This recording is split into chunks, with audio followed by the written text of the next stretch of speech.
is to improve the health and well-being of the world, which is gigantuous. Yes. Part of what the belief roadmap is about is understanding what it is you want so you can live your life on purpose.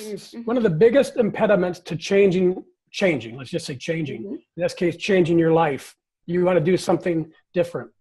One of the most important things I think to do is to get rid of things that you're currently doing.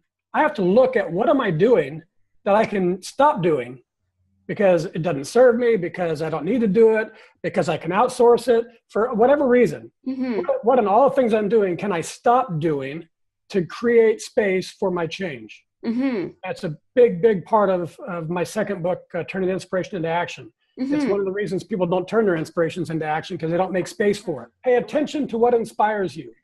That's the first question. Mm-hmm. The question is, why is it important to me? Mm-hmm. Say, how am I going to bring it into my life?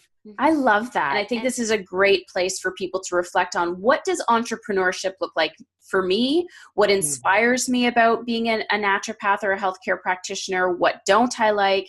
And I think everybody should do that example that you just listed. And could you say the three things again? You said. Yeah, I'll add a little context to it. So Yeah. what inspires you? Why is it important to you? And how will you bring it into your life? Yes. And as you go through, so the first thing is to pay attention, and then you do the work, answering the second question. Mm-hmm. The second question evokes what I call two powers: the power of priority, out with the plane, in with the books. Yes. And the power of the heart, the mama bear power, right? You fiercely hold on to it because this is important to you. I don't care what my dad says. I don't care what society says. I'm going to do this because it's important to me. And then the third question, how will I bring it to my life? That invokes the power of the universe, serendipity, where people and things magically show up all the time once you commit.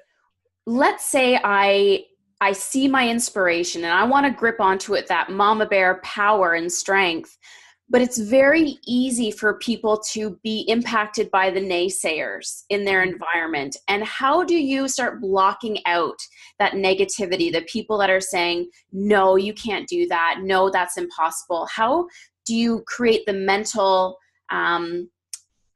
what's the word? Like that mental strength to stay in your lane and just say, I'm doing this. In order to get to that help, you have to start getting really clear about what it is you want. Yes. And those three powers, as I write in my second book, give you enough strength to overcome all the forces of gravity that's holding your life in place, to the point that you don't really need to work on the gravity.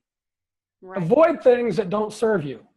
That's one way to improve your life. That's one of the fastest ways. That's an almost immediate way to improve your life, is avoid the things that don't bring you joy. You have the right to be happy and joyful. Yes.